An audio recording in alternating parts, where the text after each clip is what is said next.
Assalamualaikum warahmatullahi wabarakatuh. Apa khabar tuan-tuan dan puan-puan sedang penonton semua?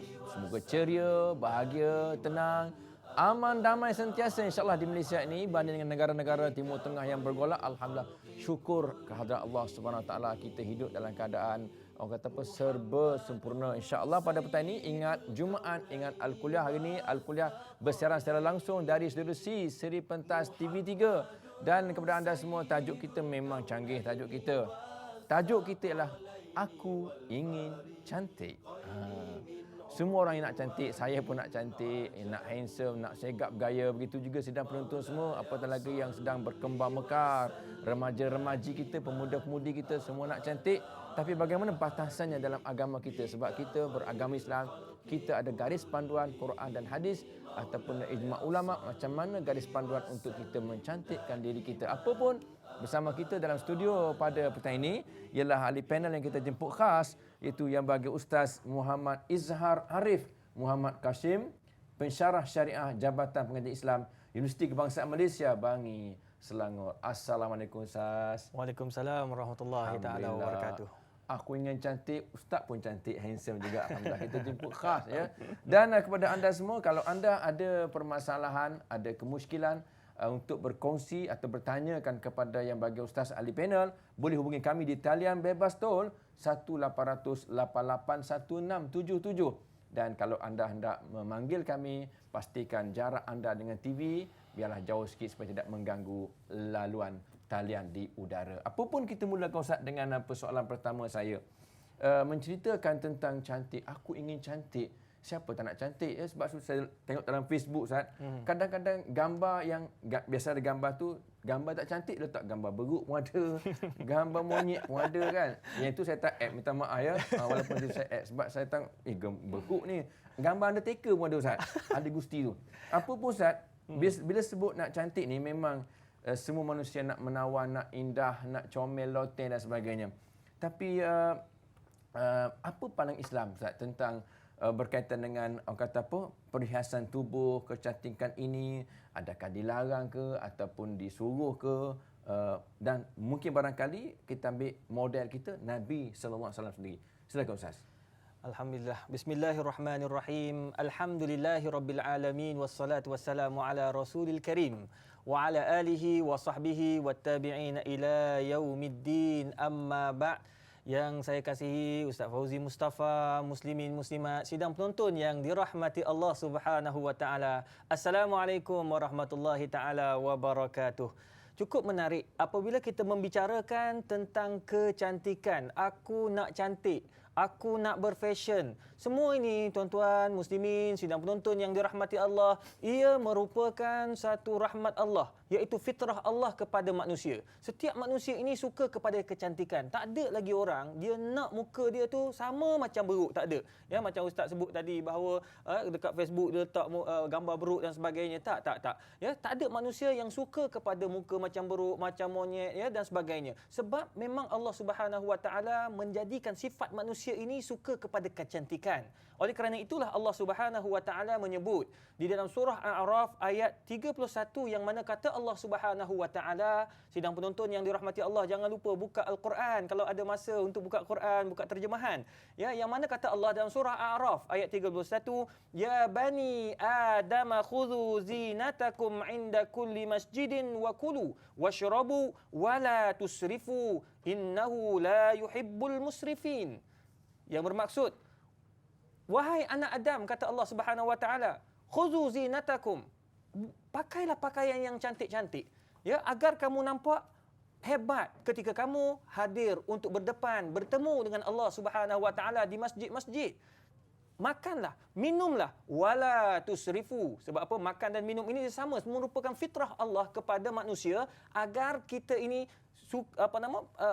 suka kepada kecantikan, suka makan, suka minum. Ini sifat manusia, fitrah manusia. Walakin kata Allah Taala, wala tusrifu, jangan kamu membazir, kata Allah Subhanahu Wa Taala. Ini cukup cantik. Bahawa Allah Subhanahu Wa Taala dia jelas kepada kita bahawa kecantikan itu, fashion itu merupakan fitrah manusia, cuma Allah letakkan guideline-nya, jangan sampai membazir. Oleh kerana itulah saya tertarik dengan tafsiran yang dibuat oleh Syekh Said Qutb Yang mana Said Qutb dia kata dalam tafsirnya fi zilalil Quran, ada 4 perkara yang kita kena faham daripada ayat ini. Yang pertama, orang Islam wajib menutup aurat, iaitu fashion yang dia nak buat tu, apa jenis pakaian dia nak pakai, tak kira lelaki ataupun perempuan, yang pertama sekali wajib tutup aurat. Ini fashion macam-macam Ustaz ya. Allahu Akbar, tapi aurat tidak tutup. Ingat, Allah Subhanahu Wa Taala akan hisab apa yang kita lakukan. Yang kedua, kata Syekh Said Qutb, dia kata apa? Yang kedua, sunat kita pakai pakaian-pakaian yang cantik, pakaian-pakaian yang nampak bersih, yang putih, yang mana Nabi SAW cukup suka kepada pakaian-pakaian yang berwarna putih sebab senang nampak kekotoran, lekat dan sebagainya. Ini dapat dilihat daripada hadis Nabi SAW yang diriwayatkan oleh Imam Ahmad. Kata Nabi SAW, "Ilbisu siyabal bidha fa innaha atyabu wa atharu wa kaffinu fiha mautakum." Atau kama qala, kata Nabi SAW, pakailah pakaian-pakaian yang berwarna putih, bukan berbentuk wajib tetapi ia lebih kepada sunat. Lebih baik kamu pakai putih, senang nampak kotornya di mana, collar kotor, baju kotor dan sebagainya. Ya, fa innaha atyabu, sebab bila kita pakai putih ni nampak tenang kita tengok, ya, wa atharu, nampak bersih. Dan dengan kain putih juga kita akan kembali bertemu dengan Allah Subhanahu Wa Taala. Sidang penonton yang dirahmati Allah, itu yang kedua kata Said Qutb dalam tafsirkan ayat ini, ya, bahawa ada 2 hukum. Pertama, wajib dan sunat. Manakala yang ketiga, hukum ketiga dalam kita berfashion, hukum kita bercantik-cantikan ini, tidak membazir. Jangan, sebab Allah sebut dah dalam Al-Quran, dalam ayat yang saya bacakan tadi, wala tusrifu, kamu nak makan-makanlah, kamu nak minum-minumlah, kamu nak berfashion-fashionlah, tetapi jangan sampai kamu membazirkan harta kamu, membazirkan harta keluarga kamu, mak ayah kamu, suami kamu atau isteri kamu atau anak-anak kamu semata-mata nak nampak bergaya. Jangan sampai peringkat itu, sidang penonton yang dirahmati Allah. Sebab apa? Kita ini hidup di muka bumi ini, kita tunjukkan tawaduk kita kepada Allah Subhanahu Wa Taala. Manakala yang keempat, kita tidak sombong bila kita berpakaian, kita berfashion. Nak fashion macam mana pun pakailah, baju macam mana pun pakailah, tapi jangan sekali-kali kita angkuh. Oh, hari ni saya pakai baju warna merah, hebat daripada orang lain, cantik daripada Ustaz Fauzi. Nak menunjuk, nak sombong, nak bagi orang anggap saya ni hebat, maka saya ini tak dapat pahala daripada Allah, tetapi dapat dosa kerana saya menunjukkan kesombongan saya kepada manusia dan saya tunjukkan sombong saya kepada Allah Subhanahu Wa Taala. Ini sebab Nabi SAW sebut dalam satu hadis, la yadkhulu man kana fi qalbihi mithqala habatin min iman wa la yadkhulul jannata man kana fi qalbihi mithqala habatin min kibar. Kata Nabi SAW, orang yang ada sifat takbur sikit je tidak akan masuk ke dalam syurga Allah. Tetapi orang yang ada sedikit keimanannya kepada Allah, maka dia akan masuk ke dalam syurga Allah Subhanahu Wa Taala. Wallahu a'lam, Ustaz. Alhamdulillah, terima kasih yang bagi Ustaz Muhammad Izhar Arif. Itulah mukadimah kita pada petang ini tentang bagaimana pandang Islam tentang kecantikan, tentang keindahan pada perhiasan, tubuh badan juga pakaian.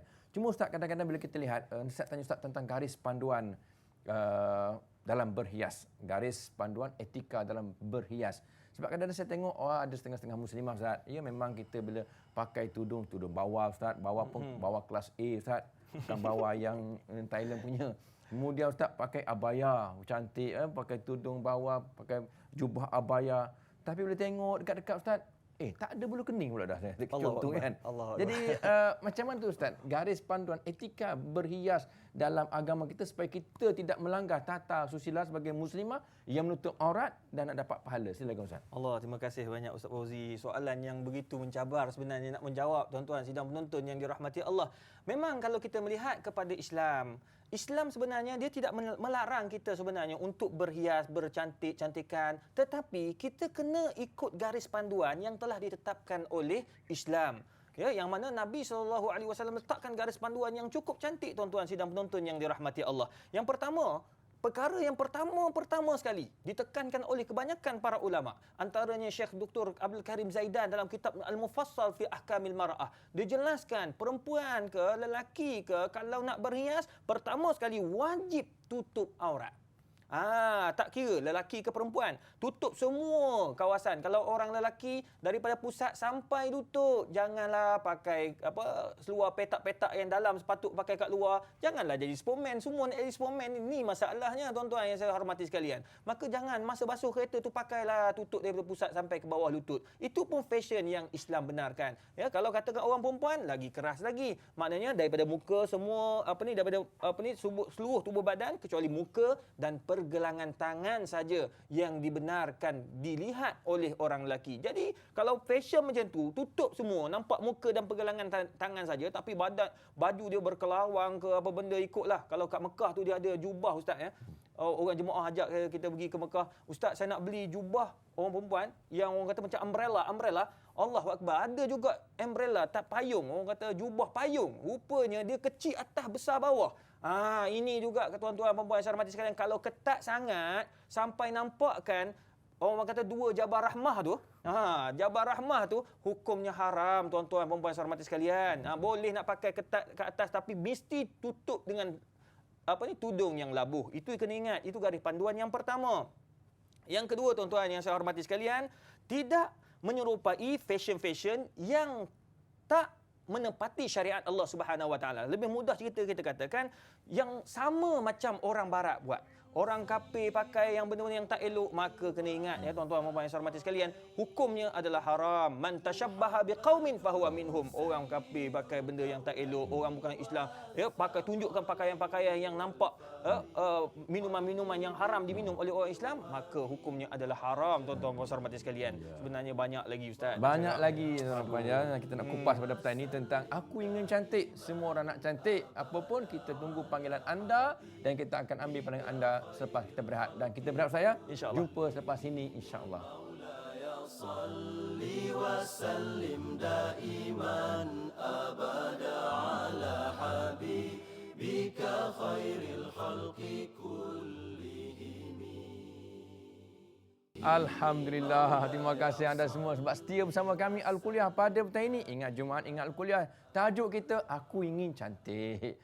Cantik macam Islam lah ya, bukan macam siapa-siapa. Kita nak tiru Islam itu sendiri, macam mana garis panduan Islam. Ustaz, kalau kita lihat Ustaz ya, memang kalau dalam sesi solatkan lah ya, kita pun disolat juga Ustaz nak masuk TV ni ya. Sebab kita tengah cahaya lampu yang kuat ni, ya dia ada teknik shading Ustaz ya. Teknik shading ni kalau kita guna teknik shading, kalau hidung tak mancung pun nampak mancung Ustaz. Ya. Itu saya belajar dengan makeup artist tu. Ataupun teknik maskara. Kadang-kadang ada yang ubang putih-putih dia tutup sikit kan.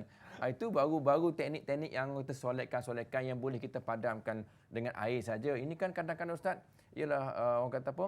Menggunakan yang kekal. Barangkali kita akan bincang nanti. Apa pun Ustaz, mungkin garis panduan kita boleh ambil lagi Ustaz. Mungkin ada Ustaz tambah garis panduan berhias menurut kacamata Islam. Silakan Ustaz. Ya Allah, terima kasih banyak Ustaz. Sidang penonton yang dirahmati Allah Subhanahu Wa Taala. Tadi Ustaz dah sebut dua garis panduan dalam kita nak berhias, nak berfashion. Yang mana pertama tutup aurat, yang kedua tidak ikut gaya-gaya barat yang tidak menepati syariat. Kalau menepati syariat tak apa, kalau pakai bush jacket ke apa semua tak apa. Masalah ini tak menepati syariat dengan ada lambang-lambang perkara-perkara yang haram dan sebagainya. Manakala yang ketiga tuan-tuan dan puan-puan hormati sekalian, kita tidak memakai pakaian atau fashion kita itu tidak menyerupai lelaki kalau kita perempuan dan tidak menyerupai perempuan kalau kita lelaki. Ini dijelaskan oleh Nabi SAW tuan-tuan dan puan yang saya hormati sekalian, dan hukumannya sangat keras. Yang mana kata Nabi SAW dalam hadis yang diriwayatkan oleh Imam Ahmad, la'ana Rasulullah SAW ar-rajula yalbisu libsatal mar'ati wal mar'ata talbisu libsatal rajuli. Subhanallah. Nabi SAW melaknat golongan-golongan lelaki yang cuba pakai pakaian yang sama macam orang perempuan. Ni apa cerita Ustaz? Kadang-kadang orang lelaki pakai rantai, orang lelaki pakai gelang. Saya tengok Ustaz banyak berlaku pada hari-hari perkahwinan Ustaz. Allahu Akbar. Tengkolok cantik dah. Rantai Pula. Jadi benda-benda macam ni kadang-kadang bukan budaya Islam, kadang-kadang bukan budaya Melayu pun. Kita ambil daripada budaya luar. Jadi perkara ini sangat-sangat bahaya tuan-tuan. Sebab apa? Takut termasuk dalam laknat Nabi SAW. Kalau laknat Nabi itu kena pada kita tuan-tuan, tak bau syurga. Jadi dalam hal ini, marilah kita sama-sama ikut landasan yang telah ditetapkan oleh syarak. Para ulama, mufti-mufti, fatwa-fatwa, saya tukut tertarik Ustaz. Dalam bab yang berkaitan tentang tentang kosmetik, tentang kecantikan, banyak-banyakkanlah kita buka kepada e-fatwa kebangsaan, fatwa kebangsaan Malaysia. Sebelum kita Cukup buka menarik. e-fatwa, Tuan-tuan yang saya kita hormati buka sekalian. talian dulu. Silakan. Sebelum kita buka e-fatwa, kita buka talian Ustaz. Okey, baik. Silakan Encik Halim dari Pulau Pinang. Assalamualaikum. Assalamualaikum Ustaz. Waalaikumsalam. Saya Encik Abdul Halim bin Abdullah dari Jalan Persiaran Perak, Pulau Pinang. Saya. Saya nak tanya Ustaz, apa hukum orang yang cucuk botok untuk berubahkan kecantikan Allah kan, mereka nak bagi cantik lagi? Baru nak Apa tanya. hukum orang macam tu Ustaz? Ha? Okey, terima kasih Encik Abdul Halim. Assalamualaikum. Waalaikumsalam warahmatullahi wabarakatuh. Okey Ustaz, ni botox. Masya Ini Allah. mungkin benda barulah sekarang ya. Zaman Nabi mungkin tidak ada istilah botox tersebut ya. Barangkali istilah-istilah lain. Ya. Tapi boleh tak kupaskan tentang hukum tentang botox tadi, silakan Ustaz. Terima kasih Haji Abdul Alim. InsyaAllah ya, saya cuba jawab apa yang saya mampu. Yang mana kalau kita lihat hukum botok ni tuan-tuan dan puan-puan hormati sekalian, fatwa kebangsaan ya dalam perbincangan pada kali yang ke-73 pada 4 dan 6 April tahun 2006 telah mengharamkan botox ya. Kita kata suntikan botox dalam semua keadaan kecuali dalam keadaan kita mudarat. Jadi dalam perbincangan itu para ulama dia bincangkan. Pertama, botox itu diharamkan untuk kalau kita lakukan untuk kelihatan cantik tuan-tuan. Ya, ada orang dia muka dia mungkin berkedut-kedut sikit kan. Jadi dia cuba nak Tegang cocok dia tegang. Dan saya hadir dalam perbincangan dengan seorang profesor pakar dalam botox ni. Dia menceritakan bahawa dengan botox ni kita boleh cantikkan, nampakkan kulit kita tegang betul tuan-tuan. Muda balik. Nampak muda betul. Kalau Ustaz Fauzi mungkin kembali pada 18 lah. 17 tahun. 17 tahun balik. 17. Jadi begitu sangat-sangat tidak boleh dan hukumnya adalah haram, tidak boleh sebab tidak ada sebab kenapa kita nak buat benda tu. Ya, yang kedua, ya ada orang dia buat pada muka. Yang kedua, haram juga kalau kita cocok botok pada anggota badan. Tadi muka. Muka ni seperti mana yang saya dapat tahu bahawa kalau pada muka ni dia 3 kali cocok. 1, 2, 3. Setiap suntikan lebih kurang anggaran masa saya dapat maklumat itu lebih kurang 1,400 untuk satu suntikan. Satu muka ni lebih kurang 12 suntikan. Jadi bila 12 suntikan kalikan dengan 1,400 tuan-tuan dan puan-puan hormati sekalian. Tak boleh. Jadi hukumnya mudarat dekat situ. Okey, Mudarat Ustaz. kewangan dan sebagainya. Okey, Ustaz. Kita satu lagi panggilan Ustaz boleh ya? Oh, ada nanti panggilan lagi. Panggilan betul-betul Ustaz ni. Tu, silakan. Ramai minat Ustaz ni. Assalamualaikum Cik Majid. Halo, Assalamualaikum. Waalaikumsalam. Daripada Air Hitam ya? Hitam Tuan. Okey, silakan Cik Majid. Saya nak tanya satu soalan lah. Biasalah kita pasal apa, sekarang ni musim kahwin kan? Ya. Kahwinan. Pasal solekan lah pengantin perempuan. Biasanya solik memanglah makeup tu memang tebal dan tentu tebal lah. Biasanya saya tengok macam kening dia orang ni kadang kebanyakannya memang diorang potong. Macam mana Dia cukur. cukup. Lepas tu dia guna pensel 2B kan? Okey Cik Majid, itu soalannya. Okey. Okey, dengar terima kupasan kasih. Ustaz ni. Assalamualaikum. Waalaikumsalam. Okey Ustaz. Okey. Ni Cik Majid ni orang yang prihatin dengan bab-bab kahwinan, mungkin dia ada butik dan sebagainya. Tentang solekan yang orang kata sampai menghilangkan bulu kening masa kahwin. Satu silakan. Okey. Baik, berkaitan tentang sebelum saya masuk sikit pada bulu kening, saya nak habiskan sikit yang berkaitan tentang botox tadi. Ya, kalau hatta dia buat cocok pada tubuh badan juga hukumnya adalah haram. Cuma dibenarkan oleh fatwa kebangsaan apabila kita kena stroke, muka kita bengot, sengit dan sebagainya, di situ kita dibenarkan untuk cocok botok kalau kita pegawai untuk perbetulkan balik. Ya, kalau kita mata sengit sepet, jadi dia akan cocok untuk betul-betulkan balik mata tu. Kalau kita kerja kerajaan akan support. Kerajaan akan bayar di hospital Ataupun kerajaan. kalau kes-kes melecur kebakaran sebagainya, melecur kita kebakaran, betulkan balik ya. Itu dibenarkan. Itu tidak ada masalah sebab niatnya untuk berubat, tidak ada salahnya. betul. Jadi haram untuk kecantikan, tapi kalau untuk berubat ia adalah diharuskan. bagus. Baik, berkaitan tentang bulu kening, mencukur bulu kening luar dari keluar daripada landasan dia ataupun kita kata dalam landasan. Kalau Allah bagikan saya macam ni, cantik dah kan? Ni cantik dah. Tapi saya buat pendek, kecilkan lagi, maka ia adalah haram dan ia berdasarkan kepada hadis Nabi sallallahu alaihi wasallam, la'ana Rasulullah sallallahu alaihi wasallam an-namisah wal mutanammisah. Iaitu orang-orang yang mencabut bulu kening, yang tolong cabut tu haram.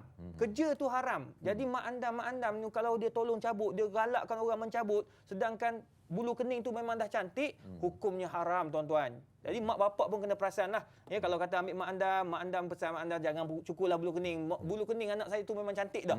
Di situlah seksinya, di situlah handsome-nya. Jadi jangan cukur. Sebab termasuk daripada larangan Nabi SAW. Okey Ustaz. Kita ada seseorang di hujung talian. Kita sampai ke Rawang pula Ustaz. Hilmi. Assalamualaikum.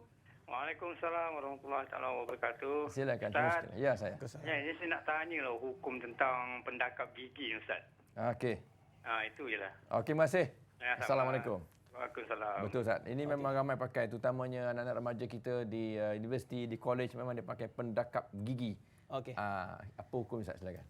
Terima kasih kepada yang bertanya. Berkaitan tentang pendakap gigi, mungkin ramai yang confused. Terdapat hadis Nabi SAW dalam laknat. Ya, laknat yang Nabi sebut, la'ana Rasulullah SAW al-washimata wal mustaushimah wal washirah wal mustaushirah, iaitu golongan yang dia asah gigi.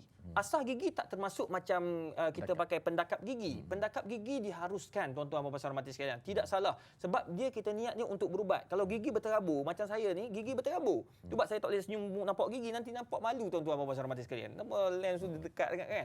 Jadi gigi itu dia nak betulkan, maka tak ada salahnya. Kadang-kadang gigi duduk ke atas gusi, maka dia nak pakai besi tu untuk tutup dia punya keaiban, untuk betulkan masalah-masalah gigi, ia adalah diharuskan. Cuma zaman Nabi, zaman jahiliah yang tabarrujal jahiliah, iaitu berhias, bercantik-cantikan ikut orang jahiliah ni, dia asah gigi tau. Orang Arab ni tuan-tuan, dia gigi panjang, orang perempuan kalau gigi panjang tak cantik. So dia orang asah gigi tu bagi pendek. Itu orang Arab, maka itu dilaknat oleh Allah Subhanahu Wa Taala. Yang kedua, orang Arab ni juga dia suka renggang-renggangkan gigi. Renggang-renggangkan gigi tak boleh. Jadi kita tak renggangkan gigi, tapi kita nak perbetulkan gigi kita yang bermasalah. Wallahu a'lam. Okey Ustaz, ada satu lagi talian Ustaz. Pemanggil kita di ujung talian, Puan Siti dari Banting. Assalamualaikum Puan Siti. Ya, waalaikumsalam Ustaz. Silakan Puan. Saya ingin nak tanya. Ada lelaki diharamkan memakai emas, memakai rantai dan kalung leher lah. Tapi semasa akad nikah sama pengantin je lah. Dekat songkok tu ada kerosang emas. Dan pakai juga rantai leher. Apakah dibolehkan semasa dia jadi pengantin? Okey. Itu aja soalan saya Ustaz. Assalamualaikum warahmatullahi wabarakatuh. Waalaikumsalam. Salah satunya bunga Ustaz tadi Kumbang semua kan yang bertanyakan. Ni tentang masih lagi dalam bab perkahwinan Ustaz. Tentang saya sebutkan tadi, memang kadang-kadang baju yang kita tempah dekat kedai tu memang dia siap. Kalau tengkuluk satu set dengan kadang ada kerongsang emas disebut tadi. Kerongsang emas ataupun yang keduanya rantai leher, kadang-kadang emas juga Ustaz. Gantung memang satu set. Jadi sebenarnya tolong perjelaskan Ustaz, sebab ramai yang pakai laki-laki ni masa berkahwin. Silakan Ustaz. Allah, terima kasih kepada puan yang bertanya, Puan Siti. Alhamdulillah sangat peka sebab sekarang ni bulan 5 dah dekat nak cuti kahwin lah. Ramai orang cuti sekolah, cuti kahwin. Jadi kalau kita tengok hukum kalau kita memakai rantai itu, kita kena lihat, adakah ia merupakan syariat Nabi? Tidak. Yang kedua, adakah ia merupakan adat orang Melayu? Kalau bukan, kena buat kajian. Kalau rasanya bukan adat orang Melayu, kita ambil adat orang luar. Maka dalam hal ini, memakai rantai-rantai tidak diperlukan dalam perkahwinan untuk orang lelaki. Sebab Nabi sebut, man tashabbaha biqaumin fahuwa minhum. Siapa yang ikut orang perempuan, ya, hadis tu umum. Jadi siapa yang ikut orang perempuan, maka dia dah sama macam orang perempuan hukumnya, maka tidak boleh. Dan sama macam hadis yang Nabi SAW sebut tadi, bahawa Nabi laknat golongan lelaki yang cuba nak pakai rantai-rantai seperti itu. Maka tak perlu. Ya, tambah-tambah kalau kita zaman sekarang ini tak perlulah. Kita pakailah baju Melayu lengkap. Tongkolok tu ataupun kita katakan tongkolok yang bersongkit itu, mungkin ada orang kata gold plated, mungkin kita katakan salutan gold ataupun emas. Maka dalam hal ini tidak salah tuan-tuan. Kalau katakan yang rantai-rantai yang ada dekat songkok dia sebagai contoh, dia ada emas yang bersalut. Bersalut itu dia bukan emas betul. Yang haram pakai untuk orang lelaki ni ialah original emas. Ya, kalau emas betul-betul memang tidak boleh. Pernah suatu ketika seorang sahabat dia pakai cincin daripada emas tuan-tuan. Jadi Nabi nampak, Nabi ambil cincin tu, Nabi lempar. Apa kata Nabi SAW? Alaysa hadza khairan? Ya, kenapa kamu pakai benda-benda macam ni? Sedangkan benda ini jamrah. Daripada jamratun minan nar. Daripada batu-batu neraka. Maka kenapa kamu pakai benda ni untuk di tangan kamu? Maka Nabi lempar. Bila Nabi pergi balik ke rumah Nabi, sahabat tanya, ambil baliklah emas tu. Apa kata sahabat tu tadi? Dia kata, aku tidak akan sentuh lagi cincin yang telah dilempar oleh Nabi SAW. Itu para sahabat radhiyallahu anhum. Sebab apa mereka iman dia orang kuat? Sebab apa yang Nabi larang, mereka tak dekat. Jadi kita ni mengapa jadi teruk sangat iman kita? Yang Nabi larang, itulah yang kita buat. Yang fatwa larang, itulah yang kita buat. Kenapa tuan-tuan dan puan-puan sekalian? Justru dekat-dekatkanlah dengan ustaz-ustaz, ya, perbanyakkanlah baca-baca majalah-majalah yang ada unsur-unsur agama yang boleh mendidik kita, yang ada hukum hakam, yang boleh menjawab soal jawab halal haram. Banyakkan agar kita ada knowledge, kita ada ilmu tuan-tuan. Bila kita ada ilmu, maka insya-Allah kita akan berada di landasan yang benar yang mengikut syariat Allah Subhanahu wa taala. Okey Ustaz, semakin hangat bincangan kita Ustaz tentang aku ingin cantik pada petang ini. Semua orang nak cantik. Apa pun Ustaz, kadang-kadang fenomena hari ni Ustaz, kalau kita lihat dalam dunia kita ni, ramai kalangan orang Islam memperagakan Ustaz, kadang-kadang kita sebut pakaian, fashion, aksesori yang orang kata apa, berjenama yang mahal-mahal Ustaz. Kadang-kadang dia punya handbag Ustaz dari London 30,000 Ustaz. 30,000.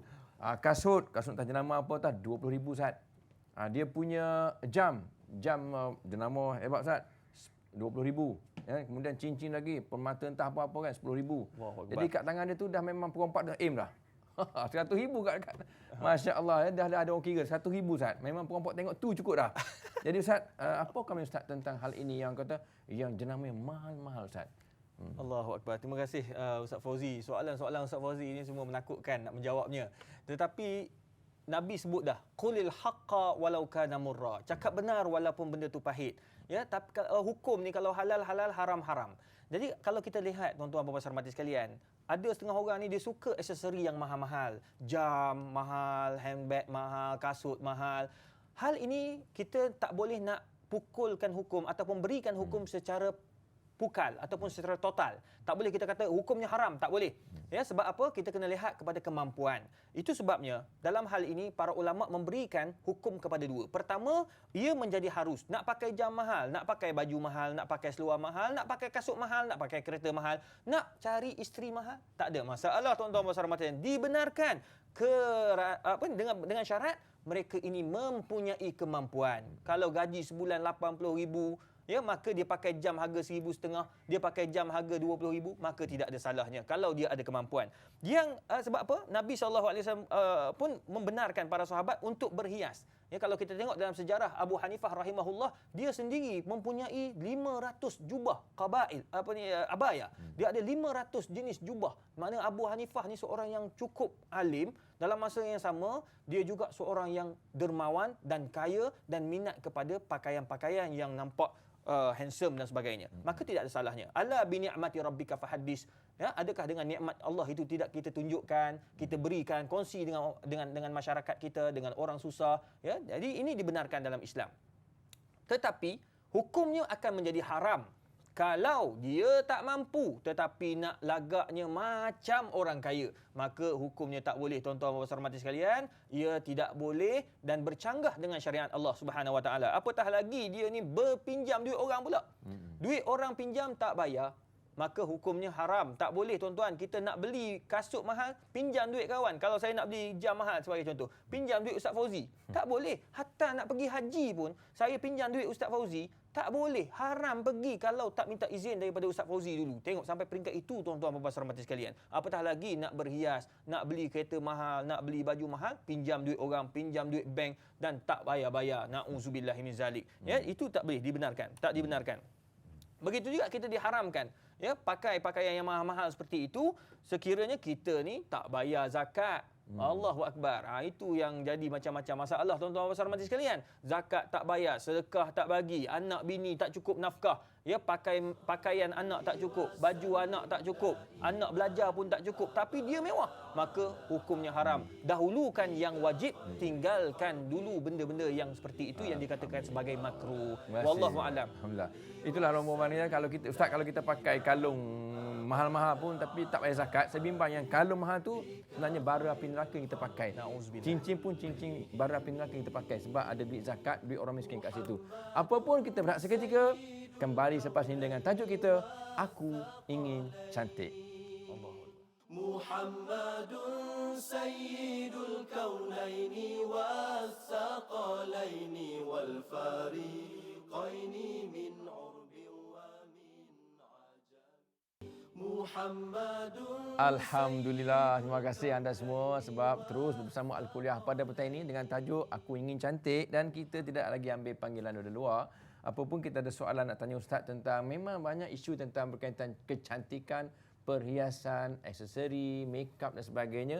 Satu benda yang kata Ustaz yang tidak dapat lari daripada dunia kecantikan Ustaz, iaitu pembedahan plastik. Ada yang nak cantik, dan Ustaz sebutkan tadi untuk darurat perubatan pun ada juga pembedahan plastik ni. Kita tak nafikan. Jadi mungkin Ustaz akan sentuh kedua-dua. Sebab kadang-kadang saya tengok orang tu Ustaz, saya nak, muka dia lain macam, alignment dah lari muka dia. Mesti sah ada pembedahan plastik tu. Lain macam, hidung dia dia macam kembang. Biasanya pembedahan plastik ni kembang Ustaz, dia jadi bulat sebab dia menambah-nambah kan. Kalau kena api kan memang belum. Okey Ustaz, cerita Ustaz tentang pembedahan plastik. Silakan. Allah, terima kasih banyak Ustaz Fauzi. Muslimin, muslimat, sidang penonton yang dirahmati Allah Subhanahu wa taala.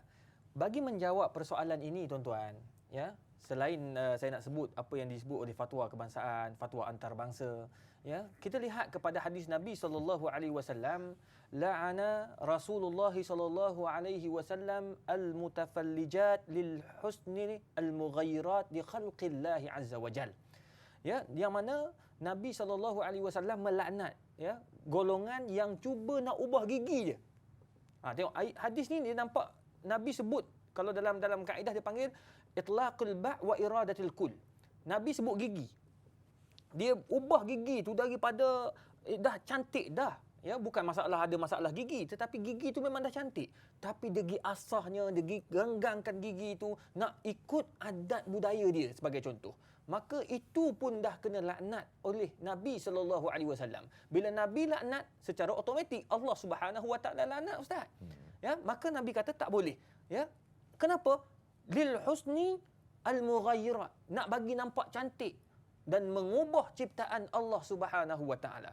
Jadi dalam hal ini, saya tertarik apabila Syekh Muhammad Fauzan, dia buat dalam satu buku dia, satu kajian yang cukup menarik, ya, Ahkam Jirahat At-Tajmiliyah, hukum-hukum mengubah ciptaan Tuhan Allah Subhanahu Wa Taala, ataupun orang kata pembedahan kosmetik. Pembedahan kosmetik ini tuan-tuan, ia menjadi harus. Ya, pertama menjadi harus sekiranya, ya, memerlukan kepada pembedahan. Sebagai contoh, macam Ustaz sebut tadi, kena api sebagai contoh. Buka nak goreng ikan, menyambar kepada muka. Maka habis muka dia tu kulit-kulit dah rosak, maka terpaksa buat pembedahan kosmetik ataupun pembedahan plastik surgery. Maka ia adalah diharuskan. Bahkan menjadi wajib Ustaz. Ya, para ulama kata menjadi wajib bila apabila pembedahan itu diarah oleh doktor-doktor pakar. Doktor pakar kata wajib, mesti kena buat pembedahan. Kalau tidak, mangsa akan mati. Maka dalam hal ini, sebagai menjaga maqasid syar'iyah, untuk menjaga maksud-maksud syariat, kita kena ikut apa yang doktor pakar pesan. Yang ketiga, ini hukum yang ketiga agak berat. Ia menjadi haram. Ya, menjadi haram. Ya, apabila pembedahan itu, tuan-tuan dan puan-puan mati sekalian, kita buat tu untuk apa? Untuk nampak kelihatan, oh aku cantik. Ya, oh aku ini nampak lebih daripada orang lain. Sepatutnya umur saya ni dah 80, tapi nampak cantik macam 40 sebab pembedahan kosmetik, maka hukumnya adalah haram. Kerana apa tuan-tuan dan puan-puan mati sekalian? Dr. Syed Ramadan Al-Buti dia kata apa? Dalam bukunya Ma'annas, fatwa dia dalam Ma'annas, dia kata sebab ada unsur-unsur penipuan. Unsur gharar. Yang Nabi sebut dalam hadis yang diriwayatkan oleh Imam Ahmad, man ghasyana falaysa minna. Siapa yang menipu kami, siapa yang berbohong kepada orang lain, maka bukan daripada umat Nabi Muhammad SAW. Maka dalam hal ini, kalau kita mengubah, macam Ustaz sebut tadi, hidung dia asal kepek, lepas tu jadi tajam, maka hukumnya haram. Sebab apa? Ada unsur-unsur penipuan. Tuan-tuan dan puan-puan sekalian, jangan sampai peringkat, katakan masa kita ada duit ni, kita buat pembedahan kosmetik. Ia dalam tempoh yang sementara, kemudian kita banyak bergantung kepada duit. Oleh kerana itulah fatwa kebangsaan, fatwa antarabangsa mengharamkan, kerana ia memudaratkan kepada pemakai kalau tanpa sebab. Kalau kita buat ada sebab, doktor pakar yang pesan, yang mengarahkan, maka akan mendapat kawalan dan juga sentiasa akan mendapat feedback daripada doktor-doktor pakar tadi. Kalau kita buat sendiri, kita pergi luar negara, balik dah kita tak tahu. Kita kena buat. Kalau ada duit, kita ada buat. Kalau tak ada duit, tak boleh nak buat. Maka itu mudarat yang cukup besar, tuan-tuan dan puan-puan sekalian. Takut-takut nanti kan kita kena penyakit lain pula. Ya, Sepatutnya dah elok muka macam tu jadi penyakit lain, tuan-tuan besar mati sekalian. Maka hukumnya adalah haram. Ya, yang pastinya kita kena ingat bahawa jangan ada sifat ataupun unsur-unsur penipuan. Jadi pembedahan kosmetik ni lebih kepada unsur-unsur tersebut. Wallahu a'lam bissawab. Kalau untuk berubat tidak ada masalah saya. Tak ada masalah. Ataupun orang kata apa memang kata bibir dia hengok tu Ustaz dah. Ya. Bibir dia hengok nak baca Quran susah kan. Betul. Kita boleh perbetulkan dengan pembedahan dan sebagainya. Bila baca Quran sebut ba mim kan senang ya. Okey Ustaz, satu lagi cantik tidak menggunakan botox, tidak menggunakan plastik surgery tapi menggunakan susu. Apa komen Ustaz tentang sikit Ustaz jawapannya lebih kurang 2-3 minit. Allahu akbar. Susuk ni tuan-tuan lagi haram. Tadi kita mengubah ciptaan Tuhan dengan pembedahan. Ya. Maka hukumnya adalah haram, tak boleh. Sebab mengubah ciptaan Allah Subhanahu Wa Taala dengan sengaja tanpa sebab. Susuk ni jadi dua haram. Haram pertama, kita mengubah ciptaan Allah Taala. Yang elok badan dia biasa, ya, kemudian berubah jadi lain. Itu yang buat pada muka. Kalau buat pada badan, buah dada jadi besar. Minta maaf saya sebut. Itu realiti. Punggung jadi montok. Ya, badan yang tak berapa nak gebu, yang berkulat-kulat jadi gebu, tuan-tuan besar mati sekalian, hasil daripada pembedahan-pembedahan tersebut. Maka itu haram kalau tanpa sebab. Kalau berpenyakit tak ada masalah. Sekarang ni pakai orang kata apa? Pakai susuk. Itu haram yang kedua sebab dia mensyirikkan Allah Subhanahu Wa Taala. Antara dosa-dosa besar kita syirikkan Allah Subhanahu Wa Taala. Jadi tuan-tuan dan puan-puan mati sekalian, jangan sampai kita syirikkan Allah sebab nak cantik, kita nak berfashion, kita nak nampak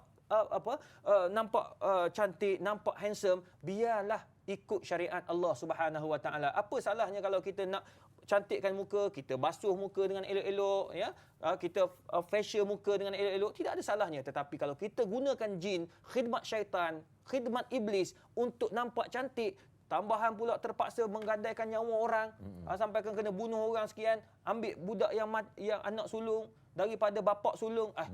Itu semua tu benda-benda yang khurafat, benda-benda yang syirik, boleh terkeluar kita daripada Islam. Sila akhir bulan tak cium bau syurga, tuan-tuan dan puan-puan mati sekalian. Ini yang Nabi SAW pesan kepada kita agar sentiasa jaga iman. Bila jaga iman, insya-Allah kita akan malu dengan manusia, malu dengan Allah dan jadi manusia yang hebat di dunia, hebat di akhirat. Wallahu a'lam. Okey Ustaz, saya nak tanya tentang ini. Orang perempuan memang rambut ni satu mahkota Ustaz. Mahkota dia memang dia akan memperagakan rambut. Rambut juga satu daya pemikat sebenarnya rambut ni ya. Kita sikat rambut macam Ustaz lah. Ustaz tak rambut sangat, tak ada rambut sangat Ustaz ya. Saya ada rambut lagi Ustaz. Saya masih keremajaan lagi ya. Ustaz dah pupus dah. Apa pun yang orang perempuan Ustaz. Orang perempuan ni kadang-kadang ya, satu memperagakan rambut, yang kedua rambut karat Ustaz. Rambut karat. Rambut karat. Oh, okey. Air pipe mungkin pipe dia bertangki, dia ada masalah. Tak tahu lah, wallah alam. Tapi itulah masalah Ustaz. Silakan ada komen Ustaz, silakan. Baik, Allah. Berkaitan dengan rambut karat, saya baru kali pertama dengar istilah ni, rambut karat. Rupanya rambut yang ada warna. Sebab ada setengah orang tu kan, tuan-tuan dan puan-puan mati sekalian, kita suka isteri kita nampak cantik, warnakan rambut dengan warna-warna sekian-sekian, warna inai, warna kelabu, macam-macam lah. Ya, tapi nak cerita tuan-tuan dan puan-puan mati sekalian, hukum kita mewarnakan rambut, ya, keempat-empat mazhab mengharuskan kita warnakan rambut dengan warna inai. Ya, kalau kita nampak isteri kita tu dah nampak agak keputihan sikit rambut dia, kita sendiri pun jangan tengok isteri saja, tengok kita juga. Kita nampak lain macam dah rambut saya ni, dah mula ke arah putih-putihan, dah nampak macam dah nak tua, maka boleh kita menginaikan rambut kita ini, janggut kita ini untuk kelihatan cantik, biar pasangan kita puas hati. Maka ia diharuskan kalau dengan warna inai. Ini berdasarkan kepada hadis Nabi SAW, yang mana Nabi SAW menggalakkan para sahabat dia agar mewarnakan rambut. Sebab suatu hari Anas radhiyallahu anhu kata, datang bertemu dengan Nabi SAW, rambut dia ni putih. Rambut dia ni putih, janggut dia putih. Maka Nabi SAW bertanya kepada lelaki tadi, alasta musliman? Kamu ni bukan Islam ke? Maka orang ni kata, bala, ana muslim. Aku ni orang Islam. Takkanlah aku orang kafir, aku ni orang Islam. Maka Nabi SAW kata, fahtadib, maka tolonglah warnakan rambut kamu dengan warna inai. Fahtadib tu dengan warna inai, iaitu kita gunakan inai untuk jadi warnakan warna kita rambut cantik. Tetapi isu dia sekarang, kita menggunakan pewarna-pewarna yang bukan inai.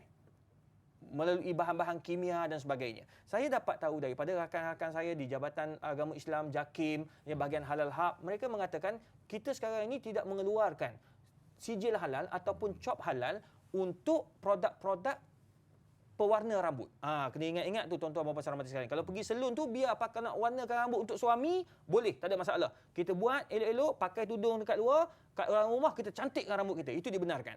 Tapi sekarang ni kita nak pakai pewarna selain daripada inai. Maka dalam hal ini tuan-tuan dan puan-puan sekalian, kita tak digalakkan. Sebab apa? JAKIM dah tak keluarkan sijil halal untuknya. Kerana ada masalah-masalah yang berkaitan. Ada kalanya rambut tu dia permanent, dia menyalut warna tu, dia menyalut rambut. Jadi bila kita ambil wuduk tak kena. Jadi JAKIM tak mau ambil responsibility, takut nanti orang semayang tidak sah, maka dia orang tak keluarkan awal-awal lagi. Ada yang orang kata apa, pra permanent, dia kata tak permanent sangat. Semi permanent, minta maaf. Dia tidak permanent sangat. Jadi dia akan hilang selepas 2-3 hari dengan air. Bila kena air dia hilang. Maka dalam hal ini tuan-tuan dan puan-puan, kedua-duanya tak digalakkan ambil sebab dia termasuk daripada bahan-bahan syubhah yang kita tak tahu ingredient ni halal ke tidak. Yang kedua, kita tak tahu dia kena tak wuduk kita. Takut bila wuduk tidak sah, maka semayang kita tak sah. Oleh demikian, nak warnakan rambut boleh, gunakanlah warna inai. Tanam pokok inai banyak-banyak. Untuk suami tanam satu, untuk isteri tanam satu. InsyaAllah warna tu akan warna sunnah Nabi SAW. Saya pun nak tanam pokok inai ni. Okey Ustaz dan tuan-tuan semua, kita berehat seketika saja dan kita sambung balik bincang kita makin hangat pada petang ini dengan tajuk Aku Ingin Cantik. Jumpa selepas ini. Maulaya salli wa sallim daiman abada ala habibika khairil khalqi Alhamdulillah, kita dah sampai blok yang terakhir pada petang ini dalam Al-Kuliah. Tajuk kita Aku Ingin Cantik. Sama jugalah kau, aku, semua, kita semualah nak cantik belaka. Cuma satu trend Ustaz Muhammad Izzah Arif, satu trend di mana Ustaz, di pasaraya kita jumpa, di pejabat pun kita jumpa, dalam LRT pun kita jumpa, dalam bas ke, di tepi jalan ke, kita jumpa Ustaz. Memang Alhamdulillah dah pakai tudung cantik dah Ustaz, tudung bawal ke, pari ke, kembung dan sebagainya. Tetapi yang bawah tu pula seluar ketat. Ini masalahnya, pakai baju ketat, seluar ketat, pakai tudung. Tapi tak tahu tu trend ke macam mana Ustaz. Dia punya fashion ke gaya, tapi memang baju ketat, seluar ketat. Sampai kadang-kadang nampak yang tak patut nampak Ustaz. Aduh, waktu yang tak tahan tu. Bila tampak yang benda yang tak sepatut nampak tu, ustaz-ustaz pun songkok bergegar. Ya, tuan-tuan dan puan-puan sekalian. Jadi muslimin muslimat yang dirahmati Allah, kalau kita melihat jawapan kepada persoalan Ustaz Fauzi ni sebenarnya sudah disebut oleh Allah Subhanahu Wa Taala dalam surah An-Nur ayat 31. Tuan-tuan rujuk, puan-puan rujuk, mak ayah rujuk, semua rujuklah agar kita ini dapat syafaat dengan Al-Quran.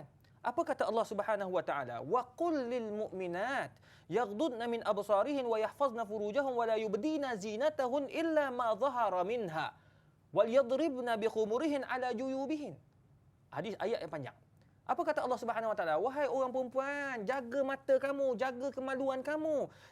Jangan kamu tunjukkan aurat-aurat kamu kepada orang-orang yang tak sepatutnya kamu tunjuk, yang bukan mahram kamu. Sekarang ni isu dia, para ulama antaranya Ibnu Kathir rahimahullahu taala. Saya cukup tertarik dengan tafsir Ibnu Kathir dan juga tafsir Al-Qurtubi sebab mereka ini mentafsirkan ayat-ayat dalam aspek hukum. Dan kebetulan kita ini memang minat kepada hukum, jadi suka kita mengkaji kepada pandangan-pandangan mereka. Yang mana mereka mengatakan bahawa bila Allah kata wala yubdina zinatahun, mereka tak tunjukkan kecantikan yang ada pada tubuh badan mereka itu kepada orang lain. Sama ada dalam bentuk yang nampak. Kita nampak. Dia kata, Ustaz, saya tutup aurat Ustaz. Saya pakai jubah putih tapi nipis. Sampaikan orang boleh nampak apa yang dia pakai, warna apa yang keluar kecil dalam tu. Ya Allah, tuan-tuan dan puan-puan sekalian, hukumnya haram. Tambah pula pergi masjid. Pergi masjid pakai putih, lepas tu nipis pula, nampak pula hak dalam. Habis tu imam kelang kabut, tuan-tuan. AJK masjid kelang kabut habis. Sebab apa? Nampak seorang perempuan ni, maka hukumnya haram. Tambahan pula itu pun dah haram sebab kita nampak. Yang kedua, ketat. Ketat ini termasuk daripada pakaian-pakaian yang diharamkan dalam Islam. Tuan-tuan, kita tidak boleh pakai ketat. Ada orang dia kata, Ustaz, saya tutup aurat. Cuma tapi kita tengok ketat, nampak habis dia punya bentuk-bentuk tubuh, maka hukumnya adalah haram dan tidak boleh. Ini berdasarkan kepada hadis, kepada firman Allah yang Allah sebut wal yadribna bi khumurihin ala juyubihin. Yang kata para ulama tafsir bahagian fiqh dia mengatakan bahawa yang dimasukkan memang pada asalnya tempat tutup ni, tempat collar ni, ya, tetapi tempat leher, masuk baju kot leher ni. Tetapi sebenarnya nak bagi tahu, Islam mengatakan bahawa biar tutup bawah dada. Sebab apa? Dada tu kawasan-kawasan yang orang kata kritikal. Tanya orang lelaki mesti dia nak tengok kawasan tu. Sama ada ke atas ataupun belah bawah. Bawah punggung. Oleh kerana itulah kita kalau pakai baju, biarlah bawah daripada punggung. Yang kedua, kalau nak pakai tudung, biar bawah dada. Para ulama, saya cukup tertarik. Syekh Muhammad Fauzan dia kata apa? Biar bawah dada, depan nampak, orang panggil 4G. Depan tak nampak, tepi tak nampak, belakang tak nampak, daripada atas tak nampak. Daripada bawah tak boleh cakap apalah. Memang orang tak tengok daripada bawah, tengok macam tu. Oleh demikian, tidak ada salahnya tuan-tuan dan puan-puan sekalian kalau kita nak berfashion tapi tutup aurat. Jangan bagi nampak, jangan ketat, jangan sampaikan tudung elok dah, baju ketat, lepas tu nampak pula luar dalamnya, na'udzubillah. Tak payahlah. Semua nak jadi Supergirl, semua nak jadi Superman. Tak payahlah, cukuplah Superman jadi Superman. Ya, cukuplah. Jadi tak payah kita buat perkara-perkara yang Islam larang, tuan-tuan dan puan-puan sekalian. Wallahu alam. Ya Ustaz, bukan kata orang biasa Ustaz. Ustaz-ustaz pun boleh juli mata Ustaz ya. Boleh juli mata. Okey Ustaz, satu lagi barangkali soalan terakhir Ustaz. Soalan terakhir ya. Kita ada masa beberapa minit Ustaz. Mungkin Ustaz boleh jawab dalam 30 saat boleh ya. Tentang pakai contact lens Ustaz. Dia tak rabun pun. Tapi contact lens tu ada warna Ustaz. Ada kehijauan sikit, macam masalah lah kebiruan sikit dia pakailah. Ya tak rabun pun Ustaz, tak rabun. Apa hukumnya Ustaz? Sebab nak bergaya, aku ingin cantik. Silakan. Okey.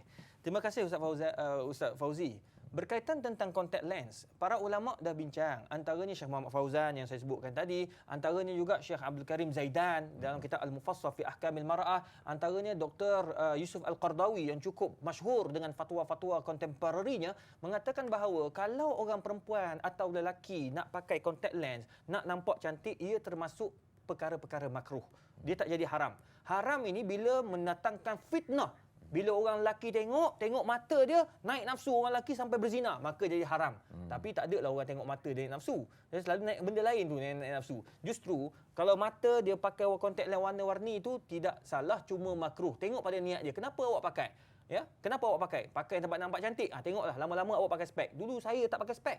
Sebab gatal nak nampak handsome, pakai spek yang murah-murah, beli itu untuk nampak handsome. Maka puncanya saya pakai spek sampai hari ini, tuan-tuan dan puan-puan sekalian. Oleh demikian, kalau nak warna-warni itu afdalnya tak payah, elakkan. Sebab apa? Takut termasuk daripada golongan-golongan yang Nabi sebut nisaun kasiyat ariyat mumilat. Jangan bagi golongan-golongan kita masuk sebagai golongan perempuan yang menarik orang lelaki untuk melakukan perbuatan maksiat. Kita buat maksiat, orang lelaki buat maksiat, maka dua-dua masuk neraka Allah Subhanahu wa taala. Justru marilah kita sama-sama ikut syariat Allah, ikut sunnah Nabi, ikut Al-Quran dalam berfashion. Wallahu a'lam bishawab. Terima kasih bagi Ustaz Muhammad Izhar daripada pensyarah syariah daripada UKM Bangi untuk bersama kita pada petang ini kerana menampilkan mutiara-mutiara hikmah tentang hukum hakam, tentang perhiasan, orang kata kecantikan dalam Islam sesuai dengan tajuk kita, aku ingin cantik. Apapun biarlah, aku ingin cantik mengikut kacamata Allah dan Rasulullah sallallahu alaihi wasallam. Apa pun Ustaz, terima kasih sekali lagi. InsyaAllah kita jumpa lagi Ustaz pada lain waktu dan lain ketika. Tuan dan perempuan itulah orang kata apa, fenomena berlaku hari ini. Paling tidak kita ambil manfaat dan berubah hari ini juga. Apapun, kita jumpa insyaAllah pada minggu hadapan. Selamat bercuti di hujung minggu bersama dengan keluarga tersayang. Assalamualaikum warahmatullahi wabarakatuh. Waalaikumsalam. Subhanallah.